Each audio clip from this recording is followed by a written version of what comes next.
Hi guys, did you miss me? Cause I missed you. The seasons are getting colder, my hair is getting longer. Actually, it's getting shorter because I just trimmed my bangs. So if it looks bad, don't mention it. If it looks good, please let me know in the comments. My hair is getting longer, my clothes are getting longer, and I'm getting sad. And it's exam season. And what happens when I'm sad and it's exam season? I listen to sad music. So recently, if you didn't know, I met this really cool artist that you probably haven't heard of. He's really underground. His name is Keshi. So he will be the topic of today's video. We're gonna go into his backstory, his little bit of history, how he got to where he is today, and where he's going from here. So if you're into that, stay tuned.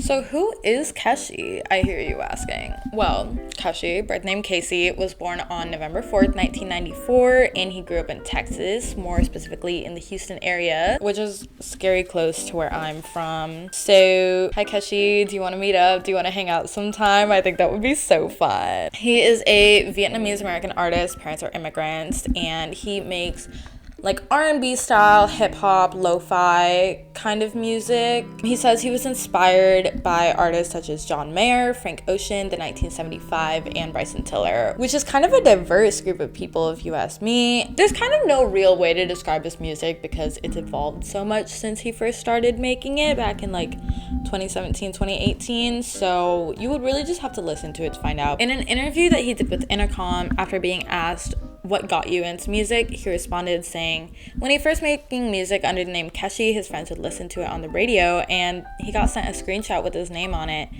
and he was like, wow, that's so cool. And I think that's really cool because it kind of shows where he starts from, making music in his bedroom. Like a lot of popular artists nowadays, they all really started off in like high school or college, making music on the side, just having fun. All of this kind of takes place in 2017, 2018.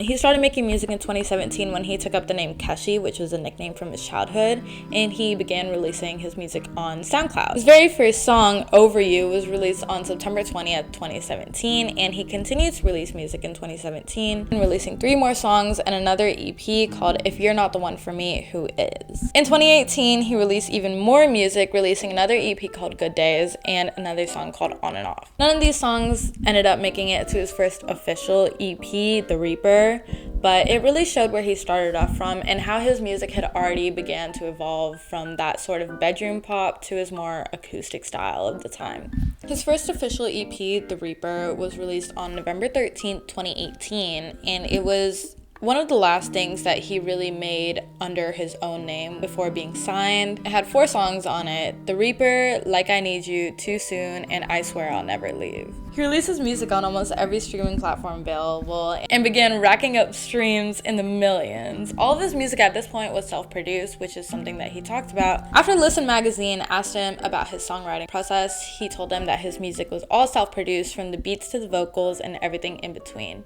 Because for him, that was the most fun part of making the music. It was creating an ensemble in a new world with so many different sounds. The EP itself still gives very bedroom vibes with the way that it sounds. You can really tell that he's just someone who's starting out in music, but you can also tell that he has had a lot of growth from his very first songs. You can really hear that with these new 4 songs that he had released on Reaper. Getting into 2019, Keshi spoke with Vice about what it was like to make music and go to school at the same time. He grappled with what he wanted to do with life, calling it a fork in the road as he went off to college for the next couple years. Fun fact, he went to the University of Texas and got a BS in nursing. He worked in oncology for a couple years while he continued to make music, and eventually he quit in 2019. He again went off to speak to the Houston Chronicle about how he broke the news to his mother, saying that there was no reason for him to really juggle these 2 lives. She was very validating about it. She supported him. She said to go do it. Shortly after this was when he ended up signing with Island Records. In mid-2019, July 16th to be specific, he released his first EP under Island Records named Skeletons. It had 4 songs on it and eventually peaked at number 5 on Billboard's Heatseeker charts. In my opinion, it's not my favorite out of all of his EPs or his music in general, but there are some very strong songs on it, my favorite of it being XOXOSOS. It was in September of 2019 where Keshi began the rollout of his next EP with the lead single Right Here. His next single, Blue, was released in December of 2019. This was the first time that he had really began an official rollout for any of his music, having singles to an EP or an album. In 2020, the EP was finally released in March. with 3 new songs on it besides the singles. They were Less of You, Alright, Blue, Right Here, and Band-Aids. This EP is, in my opinion, the strongest out of all of his, lyrically and musically, which is subjective, I know, but it's one of my favorites before any of his albums had officially come out. In April of 2020, he had also released the Band-Aids live sessions with a title track and Alright on it.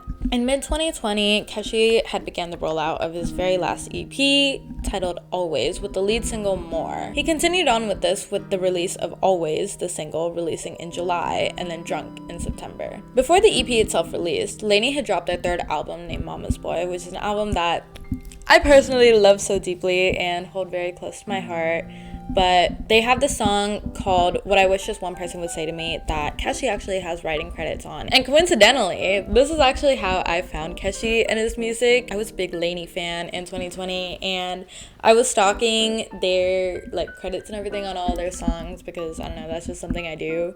And I saw Keshi's name as one of the writers. It was Keshi and Paul Klein, and I was like, huh. And I kind of went down a rabbit hole, and I listened to all of his EPs at the time. It was at this point where I was just I was waiting for Always to come out, and I've been listening to it ever since.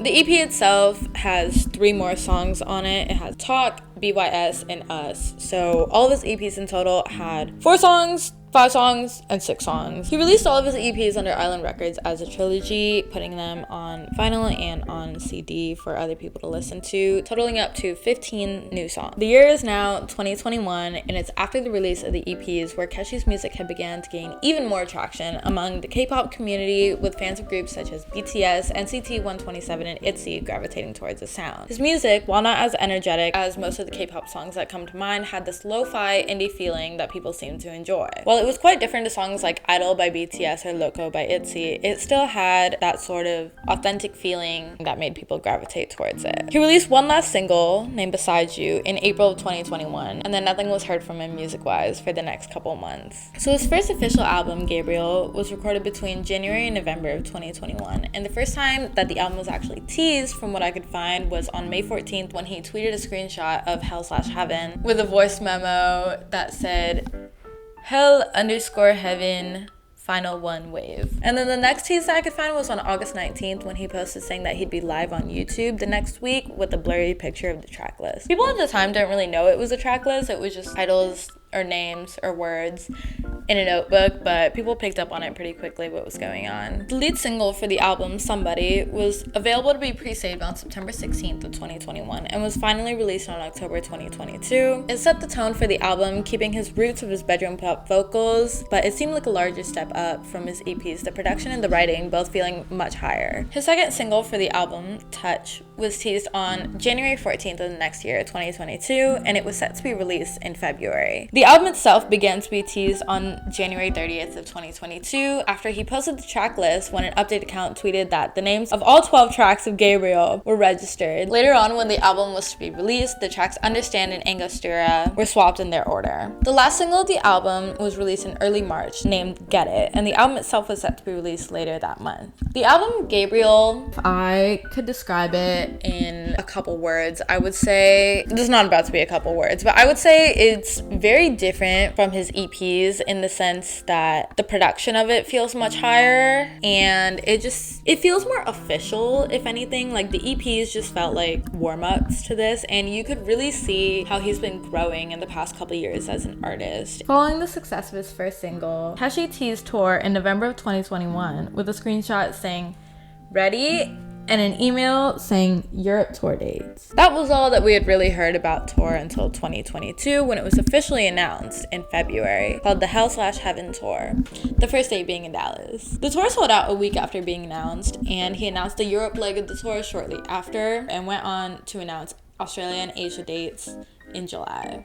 Keshi spoke to Vogue Singapore about his Hell/Heaven tour, simply stating that Hell/Heaven sums up his music career. On one end, he got to live out his dreams and play music for people who enjoyed it, but the job itself came with its downsides. Being home in Texas, it was hard for him to go out without being recognized, and while he was happy to see his fans, he did crave the normalcy of being an anonymous singer at times. Through this, though, he is grateful for all his fans and the love that they shower him with. Knowing that people are connected to his music is honestly the greatest compliment he could ever receive. After the Hell/Heaven Heaven tour ended, he took a bit of a break from social media, but then came back in October of 2022 to announce the Hell and Back tour with 4 openers. The openers included Deb Never, Weston Estate, No Rome, and James Ivy. The tour would kick off at the beginning of 2023 in the UK. In July of 2023, Keshi announced that he would be going on tour in Asia on the Epilogue Tour, beginning in Hong Kong in November of 2023. The Epilogue Tour brought a close to the era of Gabriel. After this, he took some time off the internet to find himself, find his music, where he would then come back the next year. Between tours and the new album, there were months of silence. The year was 2024, the date was March 3rd, and Keshi had posted on Instagram with a caption saying, "Sent to mix."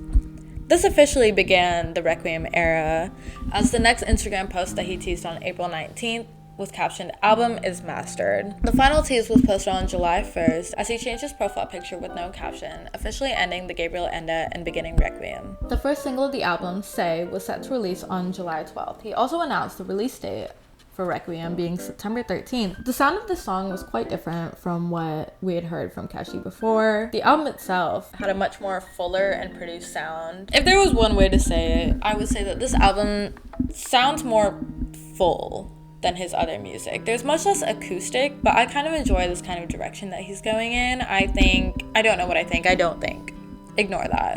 On August 9th, he released his second single, Dream. Overall, both the sounds and the visuals of this album astound me to this day. It's so different from anything else that we've seen, especially in his work. The whole idea of Requiem, the whole story that it tells, there's no other word that I can use for it other than different from what we've seen. And something about this direction is just it pulled me back to who I was in 2020 somehow. Not in the sense of like that, but like remember why I fell in love with this music the first time. Between his first and second single, he had announced the Requiem World Tour on July 19th. The tour itself would take place between October of 2024 and March of 2025. The last official single, Texas, would be releasing a week before the album itself. It would be an ode to his hometown where he had grown up, and 3 days before the album itself released, he would drop the official track list, which he had been teasing for days on end, and captions of his Instagram posts. The album itself was 13 songs long. Seemingly unable to wait for the album to drop, Keshi went and released one last single, Soft Spot, the day before the album release. Personally, I can't lie, this is one of my favorite songs on the album. I love every song on the album, but this one struck me as one of my immediate favorites. The album itself dropped on Friday, September 13th. Shortly after the album release, he would continue to do promo for Requiem by doing album signings in Houston, Dallas, and LA. Guess who went to one of those? I went to one of those. Here's the picture. Me and Keshi. A week after the release of the album seeing its success, he'd announced a bonus edition, finally letting Kiss Me Right see the light of day. This was a song that had been teased initially on September 28th of 2022, with a screenshot of a file saying Kiss Me Right on it. The bonus edition of the album had released on September 20th, 2024. Between the release of the bonus edition and the original album itself, Keshi had canceled or postponed the tour. In an interview he did with BuzzFeed asking what the album itself was about, he said that the album was about loss, and it's something that he'd wrangled with for the past couple years. In general, he finds the word quite beautiful, classical music, and something that you would play at a funeral. He'd written a lot of songs about that experience, but nothing as poignant as the title track itself. He found it a very fitting name for the record. That's where we have to leave it for today. That's as current as it gets for Requiem. The tour is currently canceled. The album, though, is up for streaming. I really don't know what to say about the future for Keshi and his music. I see quite a bright future for him. I know he's extremely popular already, but I can really only see him going up from here. Thank you guys so much for tuning into this video. I had a lot of fun researching for it. I had a lot of fun listening to all of this new music, all of this old music that I hadn't listened to. Not too sure what the next video is going to be about. Not too sure when it's going to come out, but you can follow my socials, so stay tuned for that. I'll have them all linked below. I'll also have all the links to all the interviews if you guys want to read them on your own. Again, I just want to say thank you guys so much for tuning into this video. Don't forget to like, subscribe, and hit that notification bell so you get notified every single time I post. Stay tuned for the next video, I guess. Thank you, bye! Subscribe to Headphone Emoji.